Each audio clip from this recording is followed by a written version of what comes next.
एक साधु और एक स्त्री की अनकही प्रेम गाथा। हिमालय की तलहटी में स्थित एक शांत आश्रम और पास का एक रहस्यमयी जंगल। स्वामी अर्चितानंद, एक युवा, तेजस्वी, सौम्य और त्यागी साधु। मृणालिनी, 28 वर्षीय विधवा स्त्री, सुंदर, संवेदनशील, अपने अतीत से टूटी हुई। हल्की धूप, जंगल की चहचहाहट और घंटियों की आवाज। मृणालिनी धीरे धीरे थकी हुई चाल में आश्रम की ओर आती है। उसके चेहरे पर दर्द है। मृणालिनी, धीरे से, शायद यहां मुझे शांति मिले।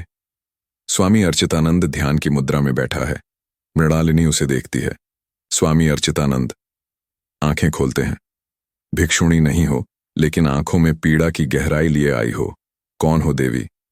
मृणालिनी विनम्रता से, एक टूटा हुआ सपना स्वामी, जीवन ने सब कुछ छीन लिया और अब खुद को तलाश रही हूं।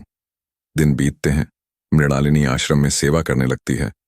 स्वामी जी और मृणालिनी के बीच गहरे आध्यात्मिक संवाद होते हैं। मृणालिनी, क्या प्रेम भी त्याग के मार्ग में बाधा है स्वामी? स्वामी अर्चितानंद मुस्कुराते हुए, यदि प्रेम में मोह न हो तो वह साधना बन जाता है। एक रात, वर्षा हो रही है। मृणालिनी ध्यान कक्ष में बैठी है, आंखों में आंसू। स्वामी अर्चितानंद आता है।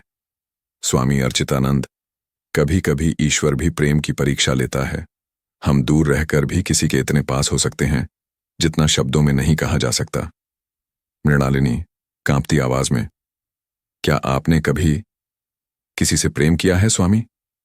स्वामी अर्चितानंद धीरे से, अब कर रहा हूं, और शायद यह मेरी सबसे कठिन तपस्या है। अगली सुबह मृणालिनी जाने को तैयार है। स्वामी अर्चितानंद उसे दूर से देखता है।